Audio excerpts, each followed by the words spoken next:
Essa noite. Deixa eu arrumar aqui. Filipenses, capítulo 4. Penúltima mensagem nessa série. Semana que vem prometo aos irmãos que a gente para de falar em Filipenses. Para quem não está contando, essa é a 9ª mensagem nessa carta. E hoje eu quero falar sobre algo que confesso que possivelmente você não vive, que é a ansiedade. Filipenses 4, de 1 a 9. Se você abriu sua Bíblia, se você ligou sua Bíblia aí, você em casa, você aqui, deixa marcado aí, eu quero convidar você a orar. Mais uma vez. Pai, em nome de Jesus, glorificamos o Teu nome, Pai. Tu que és digno, Tu que és Senhor das nossas vidas. O Senhor já falou conosco através, Senhor, de vários momentos nessa noite. Talvez, Senhor, nem percebemos. O Senhor já falou através de um sorriso que mesmo as máscaras não podem esconder. Sorrimos de novo jeito agora com os olhos e um sorriso ao rever irmãos que ainda não podemos ter visto aqui no prédio e agora estão voltando. O Senhor já falou conosco através das músicas, através da oração. O Senhor já falou conosco através, ó Pai querido, de vários momentos. E agora fala conosco através da Tua palavra e que possamos, Senhor, ficar atentos àquilo que o Senhor tem a nos dizer na carta aos Filipenses. Trate, Senhor, das nossas ansiedades, dos nossos medos, para que possamos adorar a Ti como o Senhor é digno e merecedor. Assim que eu oro. Amém e amém. Filipenses 4, de 1 a 9 diz: Portanto, meus amados irmãos, permaneçam firmes no Senhor. Amo vocês e anseio vê-los, pois são minha alegria e minha coroa de recompensa. Agora suplico a Evódia e a Sicte que tendo em vista que são do Senhor, resolvam o seu desentendimento. E peço a você, meu fiel colaborador, que ajude essas duas irmãs, pois elas trabalham arduamente comigo na pregação das boas novas. E também Clemente, e com os meus outros colaboradores, cujos nomes estão escritos no livro da vida. Alegre-se sempre no Senhor. Repito, alegre-se. Que todos vejam que vocês são amáveis em tudo o que fazem. Lembre-se de que o Senhor virá em breve.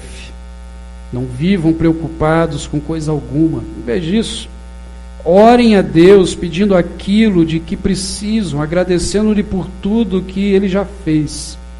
Então vocês experimentarão a paz de Deus, que excede todo entendimento, e que guardará seu coração e sua mente em Cristo Jesus. Por fim, irmãos, quero lhes dizer só mais uma coisa: concentre-se em tudo que é verdadeiro, tudo que é nobre, tudo que é correto, tudo que é puro, tudo que é amável e tudo que é admirável. Pense no que é excelente e digno de louvor.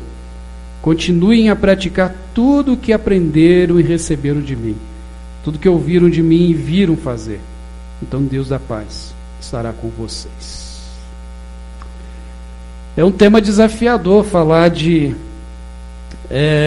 ansiedade nesse tempo que estamos vivendo, principalmente falar de felicidade em tempo de ansiedade, pois são termos antagônicos, contrários, felicidade e ansiedade. E a minha proposta não é dizer para você que está ansioso, que está com alguma dificuldade emocional, que fique sorrindo por aí, mostrando o que não está vivendo. Não é isso. Mas a proposta é que a gente possa vivenciar a felicidade, mesmo que a ansiedade nos abata, ou pelo menos venha sobre nós. Como nós vimos umas 2 ou 3 mensagens atrás, nessa carta, nós aprendemos que a felicidade, ela em Cristo, ela não se altera. a gente até se abala. Lembra disso? Mas a gente não é alterado, porque a gente entende de onde vem a nossa felicidade. Se você não lembra, eu convido você a ir lá no playlist da nossa página da igreja e está lá as mensagens, para você relembrar. E ansiedade, é interessante esse tempo de pandemia, e lembrando, a pandemia não acabou, talvez acabou a paciência de alguns, mas não a pandemia, ela continua. Muitos sofreram e estão sofrendo com ansiedade. E o que é ansiedade? Ou o que é estar ansioso? Primeiro, a ansiedade não é doença, tá? Estar ansioso, você não está doente. Você está com nenhum problema emocional por estar ansioso. A ansiedade é uma reação natural do nosso corpo. A ansiedade, ela vem quando estamos em algum estresse, ou vamos nos envolver em alguma atividade que não é muito da nossa, do nosso dia a dia. Alguns irmãos que pregam aqui, de vez em quando, falam: pastor, mas dá uma ansiedade, dá um frio na barriga. Eu falei: eu sei, eu já tenho 20 anos fazendo isso, não acaba, tá? Serve de consolo. Então, a ansiedade é algo natural. É o sentimento que vem diante de uma tensão, diante de preocupações. Quando que ela passa a ser uma doença? É quando ela extrapola. É quando essa ansiedade que a gente sente realmente começa a trazer dores, começa a trazer patologias na nossa vida. É quando a gente parece que tudo que a gente pensa não vai dar certo, nos traz dores, por exemplo, dor de cabeça. Não aquela dor de cabeça, você está cansado, mas com dores constantes, gastrite, é o mal de alguns aqui, e alguns problemas até cardíacos. E essa ansiedade, aí sim, ela começa a trazer sobre nós transtornos depressivos, transtorno de personalidade, como eu disse, doenças físicas. Aí sim essa ansiedade ela não é boa. Porque a ansiedade que faz parte do nosso dia a dia é aquela ansiedade que nos leva a movimentar. É aquela ansiedade que nos leva a nos proteger. Então essa ansiedade inclusive não é a ansiedade que Jesus fala em Mateus capítulo 26, Mateus 6:33, que daqui a pouco eu leio ele. Não é essa ansiedade que ele fala ali, mas é a ansiedade que prejudica a sua saúde. Essa sim. E nesse tempo pandêmico, muitas pessoas ficaram ansiosas. Mas não a ansiedade natural do nosso organismo, mas essa ansiedade que adoece. Porque muitos começaram a perder o emprego. Começaram talvez 2020, cheio de planos, cheio de sonhos, e no meio do processo perderam o seu emprego. Perderam expectativas. Outros começaram a ficar ansiosos porque medo de pegar a doença, o que ainda nos aflige ainda. Talvez você foi um desses. Você em casa foi um desses, ou tem sido. Pessoas que ficaram ansiosas porque toda hora ligava a TV e via lá os números de pessoas que morreram e estão morrendo. Agora, como ter felicidade num tempo desse? É isso que o apóstolo Paulo vai propor para nós. Qual o caminho, qual a orientação? E a palavra ansiedade que Paulo usa aqui no grego, no versículo 6, ele é traduzido como atraídos por direções diferentes. Quando as nossas esperanças nos puxam para um lado, mas os nossos medos nos puxam para o outro. Imagine você estar desejoso de algo, é o seu sonho, é a sua esperança, mas vem aqueles medos, aquelas vozinhas no seu ouvido, falando: não faça, não vai dar certo. E aí o coração já acelera, a cabeça já começa a doer. Essa ansiedade do verso 6 é justamente isso, é como se a gente estivesse sendo puxado ou até mesmo apertado. Que em algumas vezes essa palavra ansiedade também é usada como angústia. A angústia que tem como significado sentir apertado. Já sentiu assim? E de repente parece que falta ar. Do nada.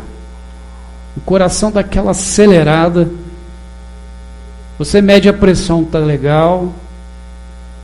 Você percebe que está tudo ok com você. O médico diz, não, você está bem, mas está angustiado. Isso se leva a sintomas físicos, a preocupações. Essa ansiedade que afeta o nosso raciocínio. A ansiedade é tanto uma questão do cotidiano, do dia a dia. Nós sofremos com ela. Possivelmente, se às segundas-feiras ela chega, amanhã é tranquilo, né? Amanhã é feriado. Problema para alguns, né? Mas também é uma questão espiritual, que está relacionada ao nosso pensamento, à nossa mente. E tudo começa na nossa mente. Nossos sentimentos, que muitas vezes são determinados pelas circunstâncias. Como que vai ficar? Conheço história de colegas pastores que nesse tempo de pandemia entraram em crises psicológicas porque não aguentavam ver a igreja vazia. Porque chegavam lá para gravar um culto e não tinha ninguém. Outros que não têm esse privilégio, como nós temos, de poder transmitir um culto. Pois moram em lugares onde não tem internet. E não conseguem atender o seu rebanho. E isso gera ansiedades. A ansiedade é algo que está no nosso dia a dia e a gente precisa pensar sobre isso. O apóstolo Paulo, ele tinha tudo para ser uma pessoa ansiosa. Tinha tudo para ser uma pessoa que, diante do seu sofrimento, das suas circunstâncias, da sua vida, tinha tudo para ser aquela pessoa depressiva, ansiosa e outras pessoas não iriam dizer que era falta de fé, porque o que ele vivia, talvez você e eu não aguentaríamos nem a metade. Já começa pela sua história. Só relembrando, ele escreve a carta de Filipos preso, ele está preso, ele escreve uma carta sobre alegria, preso. E preso por pregar o evangelho, esse foi o crime dele. Já começa por aí. A igreja em que ele amava, e a gente percebe isso de forma muito clara aqui na introdução, lá no capítulo 1 de Filipenses, está vivendo um drama ali, está tendo um problema ali entre duas mulheres, Evódia e Sintique. Elas estão brigadas. Alguns comentaristas acreditam que essas duas irmãs eram líderes na igreja, cada uma em uma igreja. Porque ainda que o Novo Testamento a gente não encontre muito mulheres tomando conta de igreja, mas a cidade de Filipenses era diferente, era uma cidade onde as mulheres também tinham ali algumas autoridades ali, elas faziam nome ali também, e isso vinha para a igreja. Então acredita-se que tanto Evódia quanto Sintique eram líderes em igrejas diferentes, então havia uma contradição entre elas ali, elas estavam brigadas. E Paulo vai dizer, olha, elas são muito importantes para mim na pregação do evangelho nessa cidade, que elas se acertem. Então ele já poderia ficar ansioso ali, eu estou aqui preso, não tem como ir lá juntar essas duas irmãs e conversar. Mas ele não está ali se deixando levar. O apóstolo Paulo está diante da possibilidade, em 2 Timóteo a gente vê já essa possibilidade firmada, da execução. Poderia estar ansioso, poderia já estar ali depressivo de vez, vou morrer mesmo. Mas ele continua a falar sobre alegria. E o verso 1 que lemos diz que, portanto, meus amados irmãos, permaneçam firmes no Senhor. Amo vocês e anseio vê-los, pois são minha alegria e minha coroa de recompensa. Por que o apóstolo Paulo não está depressivo? Porque ele olha justamente aquilo que lhe traz alegria, como já falamos anteriormente. Ele olha para a igreja de Filipos, não como uma igreja que está dando dor de cabeça para ele, mas ele olha para a igreja de Filipos como uma coroa, a coroa que o vencedor nas competições ganhava. A coroa como o rei carregava na sua cabeça por ser ali o rei. Era essa a tradução da palavra coroa aqui. Ou seja, o apóstolo Paulo está dizendo, olha, eu estou feliz por ver que vocês estão caminhando com Cristo. Eu estou feliz por perceber que vocês continuam insistindo em caminhar com Cristo, independente do que está acontecendo. Que vocês estão firmes, mesmo sabendo que eu estou prestes a morrer, mas vocês continuam. Por isso, olhem para mim, olhem para as obras que eu fiz. E diante disso, o apóstolo Paulo vai nos dar algumas orientações, algumas recomendações, para que possamos ter felicidade nesse tempo de ansiedade, esse tempo que nós estamos vivendo. Nesse 2020, e não sei se 2021 também, de algumas lutas devido a essa pandemia. Ele vai ensinar que mesmo diante da ansiedade, a gente precisa aprender a ser uma coisa, que é agradecidos. Aprender a agradecer. Obrigado. Olha aí, vamos ler novamente o verso 4 a 6. Alegre-se sempre no Senhor. Repito, alegre-se. Que todos vejam que vocês são amáveis em tudo que fazem. Lembre-se de que o Senhor virá em breve. Não vivam preocupados com coisa alguma. Em vez disso, orem a Deus, pedindo aquilo que precisam e agradecendo-lhe por tudo que já fez. Na revista atualizada, a tradução, ele vai dizer que para orarmos com súplica e com ações de graças. O apóstolo Paulo está dizendo para a igreja de Filipenses, olha, orem sempre pedindo, peçam, levem tudo diante de Deus, mas sejam agradecidos, agradeçam também. A gratidão, irmãos, mostra para nós que os nossos pensamentos, que a nossa memória, ela está sintonizada com o que está acontecendo entre nós, em volta de nós, em nós. Porque normalmente quando a gente está nessa ansiedade, que já é um transtorno, a gente não consegue prestar muita atenção no que está acontecendo em volta. A gente fica muito para dentro de nós mesmos. E a gente não vê o que está acontecendo, a gente não consegue ser agradecido, a gente não parece que a nossa vivência não está atualizada, que a gente não está consciente do que está acontecendo. E aí a gente não consegue ser agradecido. E é isso que Jesus ensinou lá em Mateus 6,33, que ele vai dizer, portanto não se preocupem com o amanhã, pois o amanhã trará suas próprias inquietações. Basta para hoje os problemas desse dia. Basta para hoje os problemas desse dia. Irmãos, a vida já é carregada de dificuldades. A gente ficar se preocupando com os problemas de amanhã. Essa semana eu vi uma pessoa que falava que ela chegava em casa e ela não se desligava do trabalho. Ela já maquinava tudo que tinha que fazer no outro dia. Acabava de chegar em casa, jantava, tomava banho, já imaginava o que precisava trabalhar no outro dia. Isso todos os dias. Ele começou a perceber que ele estava perdendo a noite de sono. O corpo não descansava e estava adoecendo. Até que ele prestou atenção e disse, eu tenho que parar. Deixar serviço na porta para dentro do trabalho e viver minha vida da porta para fora. Excesso de amanhã. Esse é o nosso problema da nossa ansiedade.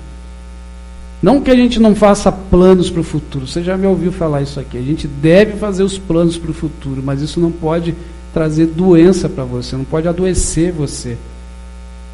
E quando a gente começa a desenvolver a prática da gratidão, a ansiedade ela começa a diminuir. O sentimento de ansiedade começa a diminuir. Porque eu começo a ser grato daquilo que eu tenho agora, tenho hoje. Eu começo a valorizar aquilo que eu já tenho. Quer ver um exemplo? Quantas vezes a gente não faz isso, ou a gente não ouve alguém fazendo isso? Parece que falta o suficiente sempre. Por exemplo, troca o carro, paga metade e já pensa, eu estou precisando de um melhor. E não é maior, é melhor. Porque alguém lá da família comprou um. Já aconteceu isso com você? Não precisa se entregar, não. A gente compra uma casa e logo já inventa de querer mudar alguma coisa na casa. Às vezes precisa mesmo, mas às vezes não precisa. E às vezes a gente quer fazer a casa pensando no outro e não na gente. Esses dias a Paula e as crianças morreram de rir, que a gente passou perto de uma casa e eu achei a casa feia. Eu pensei, bem, a pessoa não fez a casa para mim, né? Fez para ela. Mas a gente é assim, a gente preocupa-se com o outro tanto, esquece da gente, a gente acha que nunca vai ser suficiente. A gente compra uma roupa, um sapato, mas no outro mês já quer comprar de novo. É legal, se você está podendo, amém, mas a gente nem usou às vezes aquele, a gente olha o armário e diz assim, estou precisando de um sapato. Mas tem 159 pares lá dentro, mas eu preciso de um sapato. Ou roupa. E a gente acha assim, as mulheres são assim, não é só as mulheres não, tá? A gente precisa aprender a achar suficiente aquilo que nós já temos. Nos alegrarmos, sermos gratos com aquilo que o Senhor tem nos dado já. E se a gente aprende isso, a gente começa a ser menos ansiosos. Porque aí a nossa felicidade, ela começa a ser baseada no mínimo.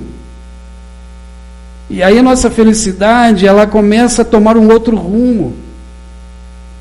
Quantas pessoas têm de tudo em suas casas e não são felizes? Pessoas que moram em palácios, mas são verdadeiros mendigos emocionais. E pessoas que às vezes não vivem tão bem. Vivem ali na luta, no suor do dia a dia, mas dentro de casa são verdadeiros milionários. Porque entendem que o seu sustento tem vindo do Senhor e que o Senhor tem cuidado deles. Alô? Acho que desliga. A nossa alegria, ela não pode ser baseada nas coisas materiais, nas circunstâncias externas. A nossa alegria precisa ser baseada naquilo que Deus tem nos dado, e a gente precisa entender muito bem a palavra dele, para que essa ansiedade também não seja feita porque nós não compreendemos a palavra dele. Eu lembro de uma senhora, isso já há muitos anos atrás, que ela disse que saiu da igreja, porque a Bíblia havia prometido para ela que ela iria ter vida abundante. E aí ela foi para a igreja e a vida dela continuava a mesma coisa ou pior. Ela dizia que continuava pobre e com problemas em casa. E aí a gente pensa assim, mas aonde que ela leu isso na Bíblia? E o duro que ela leu mesmo na Bíblia. Ela só não entendeu. João 10:10 diz que o ladrão vem senão para roubar, matar e destruir. E eu, Jesus, vim para que tenham vida e a tenham em abundância. Então ela leu na Bíblia que a vida dela teria abundância, só que ela não entendeu, porque a abundância aqui não é ter a conta bancária recheada, não é uma questão financeira, não é uma questão material. Tem uma mosca aqui me atrapalhando. O que ela estava entendendo é que agora que eu me batizei, agora que eu sou da igreja, agora que eu sou cristã, beleza, agora eu não vou ter mais dificuldade, agora eu vou ter conta boa, minha casa vai ser uma paz. E quantos que hoje estão dentro de uma igreja justamente com esse pensamento? E detalhe, não estou encontrando isso. Irmãos, pode acontecer e de você começar a seguir o Senhor, as coisas realmente na questão monetária melhorar. Não vou dizer que não. Pode acontecer sim. Porque muita coisa que você fazia antes, que comia teu dinheiro, hoje você entende que não se deve fazer. Pode acontecer sim de ter paz em casa depois que você se converte ao Senhor Jesus, porque a família agora adora o Senhor, entende, estuda a Bíblia, isso acontece sim. Mas essa vida abundante que Jesus está dizendo é justamente a eternidade. A abundância de vida que ele diz é a vida após essa vida. E aí a gente precisa entender justamente isso, não é para essa terra. Não são as questões materiais que nós temos ou não temos, não é porque a grama do outro vizinho é mais verde do que a minha, de repente o adubo que ele usa é diferente, por isso que é assim. O que a gente precisa entender é que a gente precisa entender a palavra de Deus, tomar cuidado com aquilo que vem sobre nós, e que a gente precisa ver que nesse tempo de ansiedade que a vida nos traz, a gente precisa começar a se cuidar e cuidar da nossa mente. É isso a outra orientação que Paulo nos dá. Olha, cuidem da mente de vocês, cuidem do pensamento de vocês, dos olhos de vocês. O verso 7 e 8 diz: então vocês experimentarão a paz que excede todo o entendimento, e que guardará seu coração e sua mente em Cristo Jesus. Por fim, irmãos, quero lhes dizer só mais uma coisa: concentre-se em tudo que é verdadeiro, tudo que é nobre, tudo que é correto, tudo que é puro, tudo que é amável e admirável. Pense no que é excelente, digno de louvor. Cuidar da nossa mente, daquilo que eu penso. A mente humana, irmãos, é uma máquina fantástica, principalmente para criar fantasia. Principalmente, eu fico admirado com aqueles que escrevem livros e filmes, esses filmes que a gente assiste assim, que a gente olha e fala, olha, como que consegue imaginar tanta coisa? Como que consegue ter uma criatividade? Vem da mente. Quem que nunca assistiu um filme de terror e teve dificuldade de dormir à noite? Sozinho ainda, imagina. Aí já começa a ouvir porta batendo, já escuta barulho na cozinha. Alguns são assim? Não precisa se entregar, irmãos. Filme de inseto, aquele aracnofobia, já viram? Filme horrível. Você começa a ver a aranha andando por dentro de casa. Qualquer esbarrãozinho que dá na tua perna, você já... A mente da gente, ela cria assim as coisas de uma forma incrível. Se a gente não cuida, corremos o risco de adoecer. Isaías 26:3 diz: tu conservarás em paz aquele cuja mente está firme em ti, porque confia em ti. Queridos, tudo começa aqui. Quer ver uma coisa? O que eu fiz aqui? O que eu fiz? Peguei no pedestal do microfone. Vocês viram, mas vocês não viram que começou aqui. As maldades, as perversidades, tudo que a gente encontra de ruim nesse mundo começa na mente, o de bom também. Por isso a importância da gente cuidar da nossa mente, da nossa consciência, porque ela existe, ainda que a gente não veja, a gente não pese, a gente não meça, mas a consciência, o nosso pensamento está ali. O cuidado com a mente, para que nesse tempo a gente viva a felicidade diante das ansiedades, é importante, porque muitas vezes a nossa mente adoece por causa dos excessos de amanhã, por causa dos excessos de preocupações. E excesso de amanhã e excesso de preocupação é resultado de uma vida de pequena fé. Porque se a gente confia que Deus cuida de nós nos mínimos detalhes, inclusive nós lemos isso em Isaías 40 no início do culto, por que eu me preocupo tanto com o amanhã? Irmãos, quem aqui consegue mudar o amanhã? A gente não consegue. Ah, pastor, mas eu já tenho meus planos para amanhã, segunda-feira, dia 2, feriadão.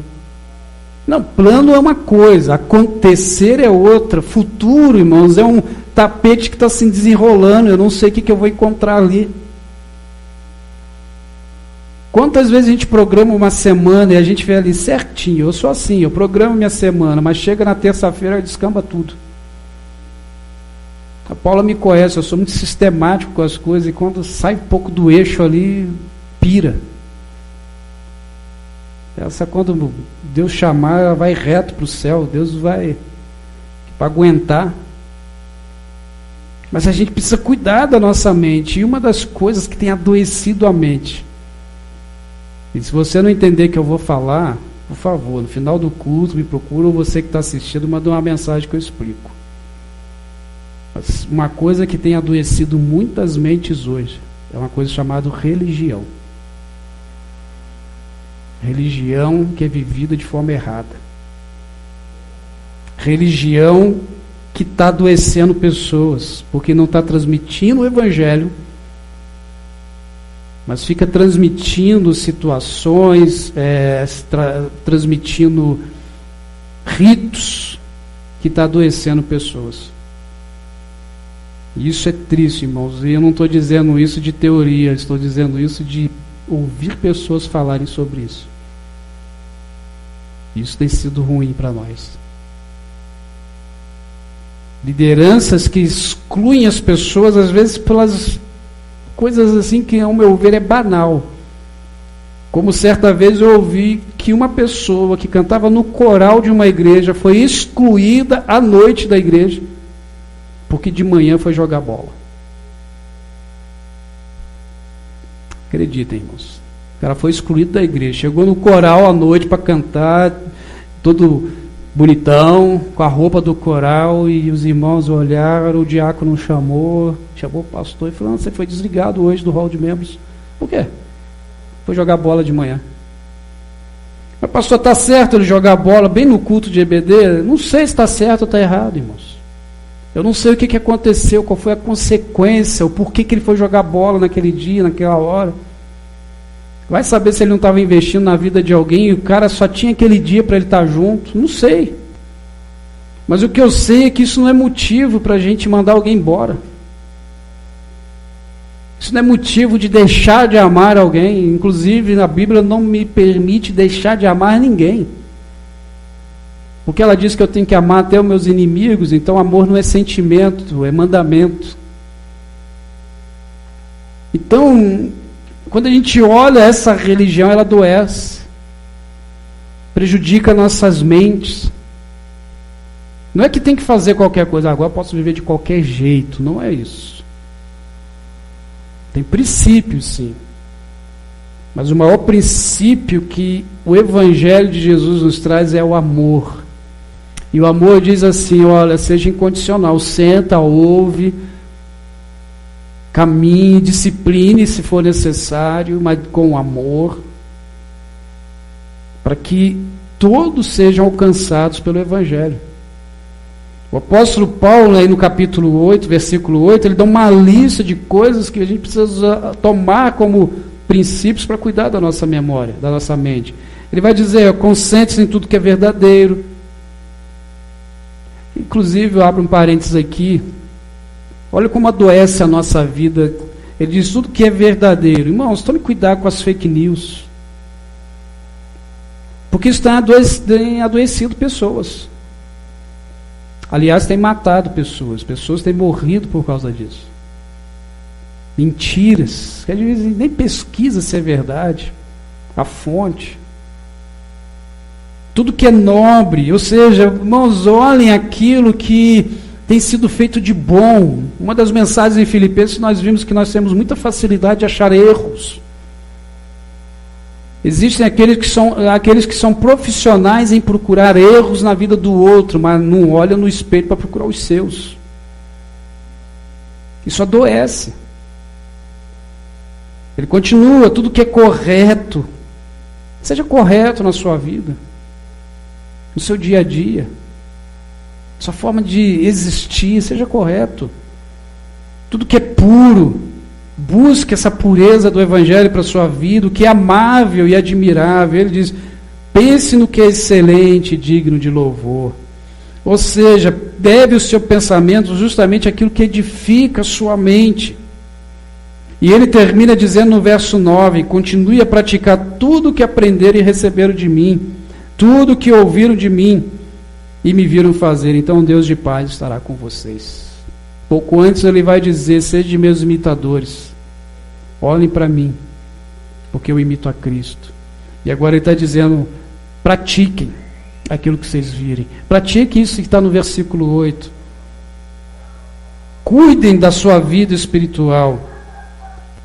E ele vai dizer, olha, a felicidade de vocês vai depender justamente do jeito que vocês vivem, porque Deus já garante a presença dele com vocês. Ele diz, o Deus de paz estará com vocês. Esse é o nosso maior princípio de felicidade, é Deus que está conosco. Podemos sentir medo? Com certeza, é sentimento nosso, a gente sente medo. Podemos ficar preocupados? Natural. Agora a gente não pode adoecer por isso e entrar aí numa depressão ou uma ansiedade exacerbada, porque a gente deixou-se levar por isso.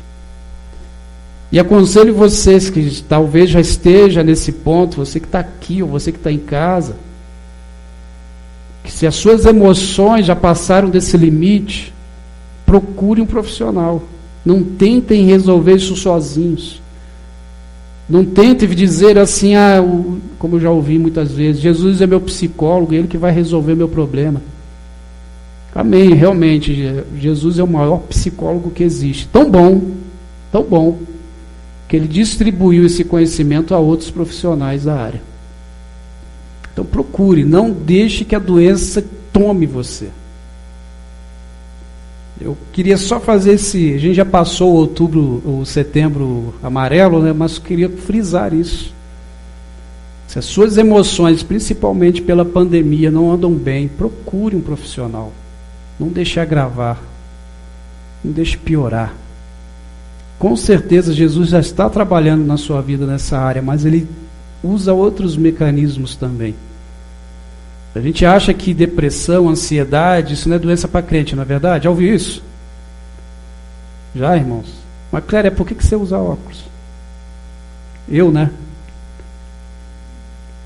Então, o cristão não deveria usar óculos. Não deveria ter diabetes. Não deveria ter pressão alta. Não deveria nem pegar Covid, né, Samira? Porque a gente é crente, né? Irmãos, a gente está suscetível a tudo isso. Por isso que eu falei da religião que mata. Se a gente ficar preso nessas coisas, primeiro, a gente não está vivendo o Evangelho. E segundo, a gente prejudica outros. É isso que o apóstolo Paulo está nos ensinando. Busque aquilo que é correto, examine tudo, retenha o que é bom. E o Deus de paz vai estar sempre com você, te orientando, cuidando de você. Deus é um Deus de paz.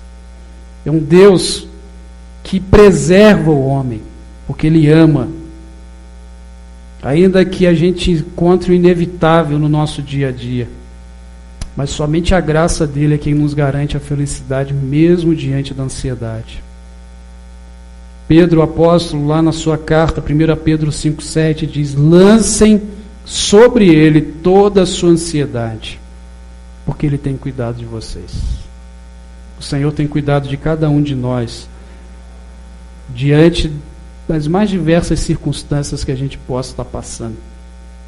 Eu não sei como que tem andado as suas emoções, querido. Alguns até sei que a gente andou conversando, mas eu quero dizer para você, Deus é o Deus de paz. Deus cuida de você nos mínimos dos detalhes. E Ele está aqui hoje. Ele está aqui com você, Ele está em casa com você. Ele sabe, porque Ele está aí do teu lado. Eu queria orar. E nessa oração eu queria que você colocasse diante do altar dele as tuas emoções, as tuas ansiedades.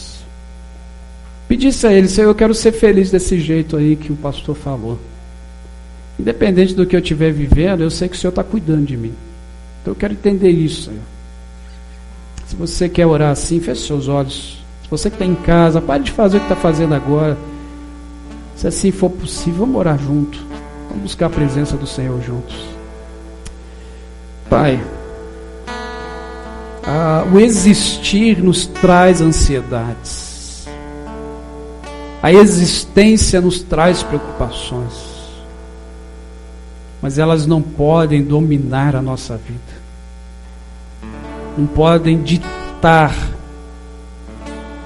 trazer regras para a nossa vida. As dificuldades, as lutas precisam ser vistas e vividas como uma experiência que nos fortalece.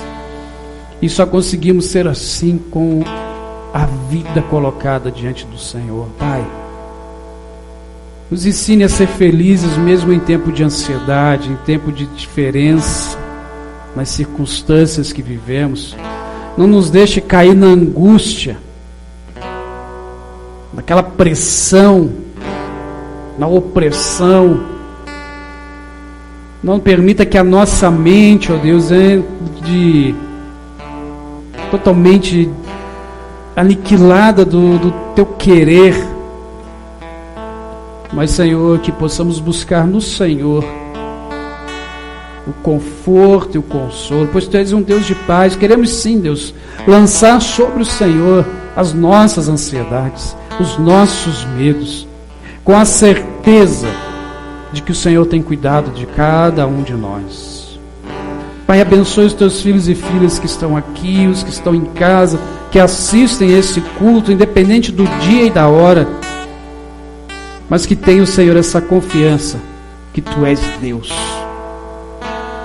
E se alguém que ainda não conhece o Senhor como Salvador e não tem essa certeza ainda de que Tu cuida de nós, ó Deus, que tenha essa experiência hoje com o Senhor.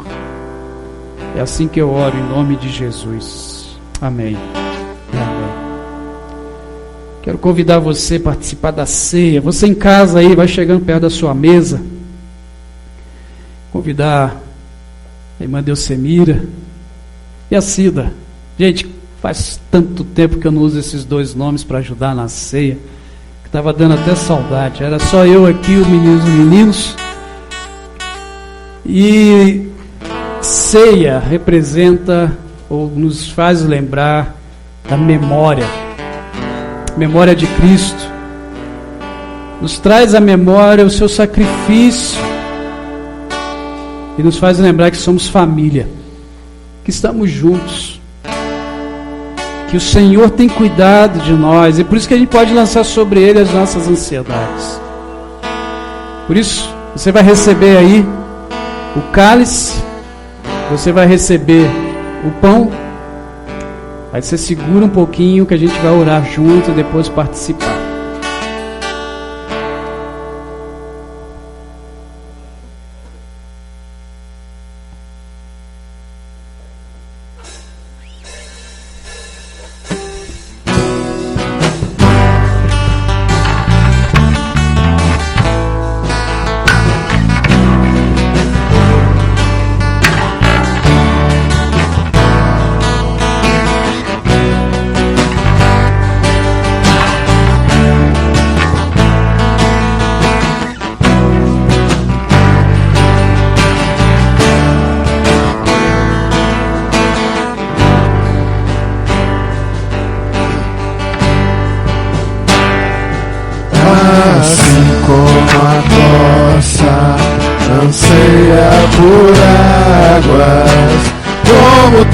Seca, precisa da chuva. Meu coração tem sede de ti, Rei meu e Deus meu. Assim como a costa anseia por água, como terra seca precisa da chuva. O meu coração tem sede de ti, Rei meu e Deus meu. E faz chover,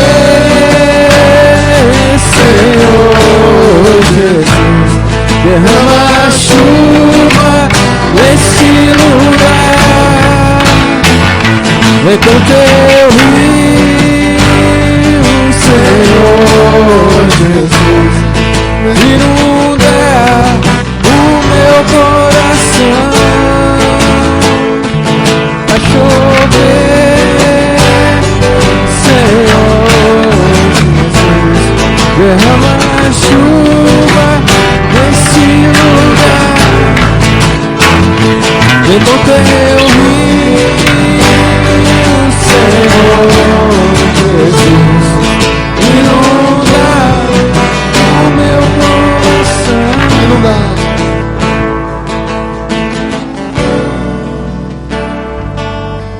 Amém.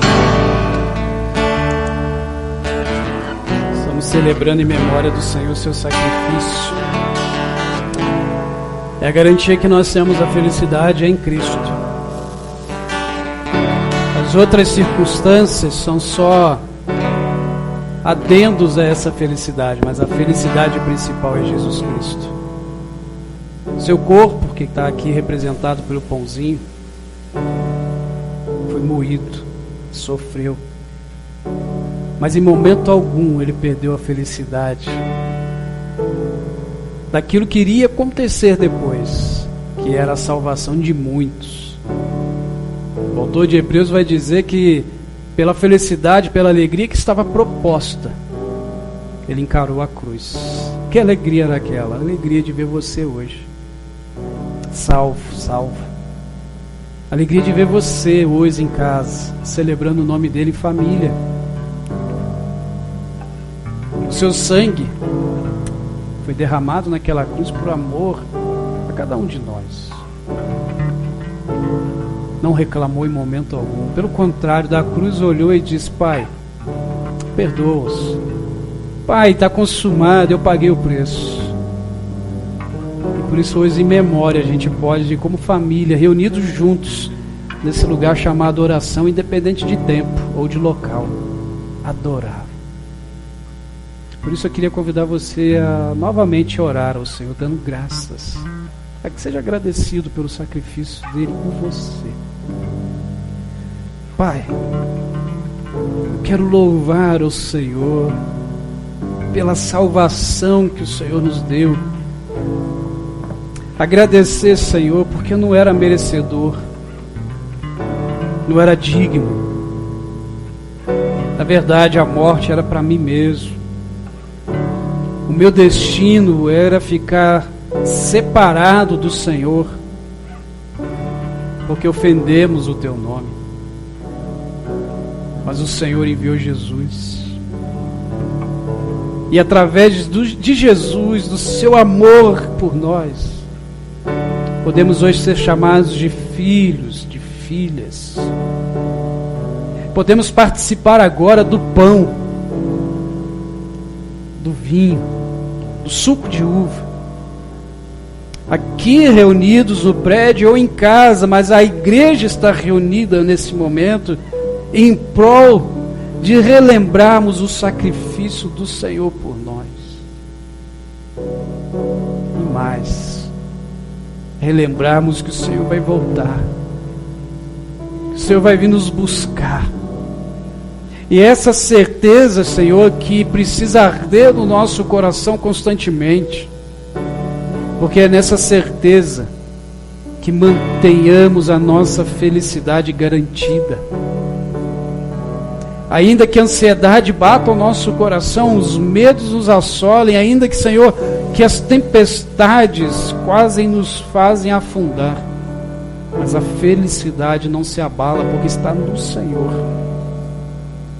E podemos crer que isso vai passar. Tudo isso, ó Deus, o sofrimento nessa terra vai passar. E um dia nós vamos celebrar, Senhor, a ceia, o banquete na casa do Pai. Muito obrigado, Pai, por essa expressão de amor chamado Jesus Cristo. Assim que eu oro. Amém e amém. Comamos e bebamos todos.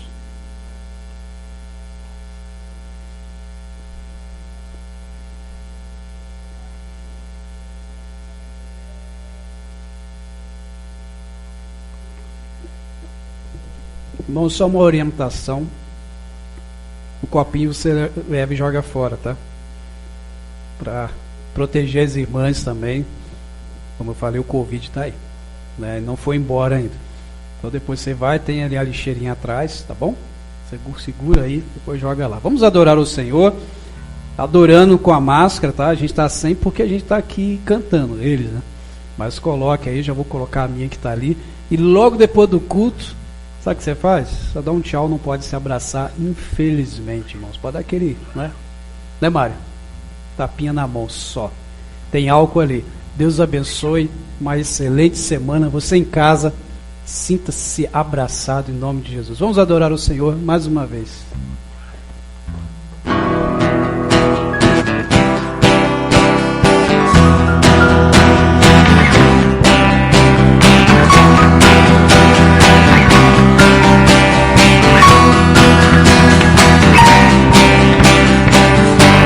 Deixou sua glória, foi por amor, foi por e o seu sangue derramou, que grande naquela via dolorosa se entregou. Eu não mereço, mas sua graça me alcançou. Eu me rendo ao seu amor, eu me rendo ao seu amor, eu me rendo ao seu amor, eu me rendo. Deus de Emanuel, estrela da manhã, Cordeiro de Deus, pão da vida, príncipe da paz, grande El Shaddai, Santo de Israel, luz do mundo. Galileu, Jesus, Jesus, Galileu, Jesus, Jesus, Galileu, Jesus, Jesus, Galileu, Jesus, Jesus.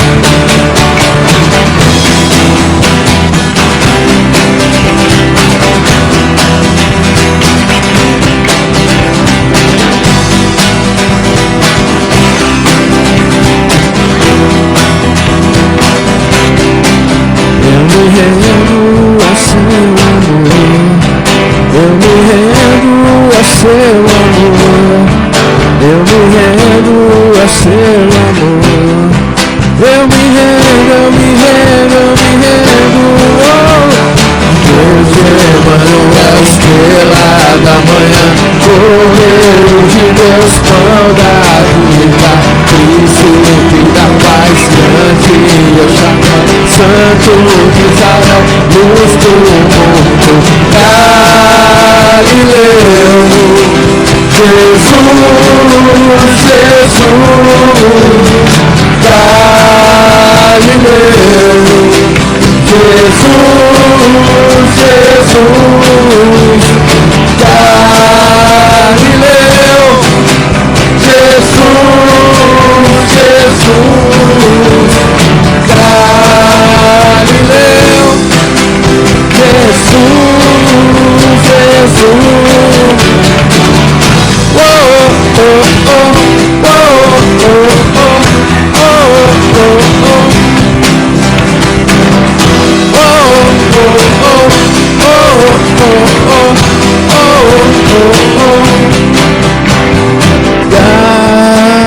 Galileu, Jesus, Jesus, Galileu, Jesus, Jesus, Galileu, Jesus, Jesus, Galileu, Jesus, Jesus.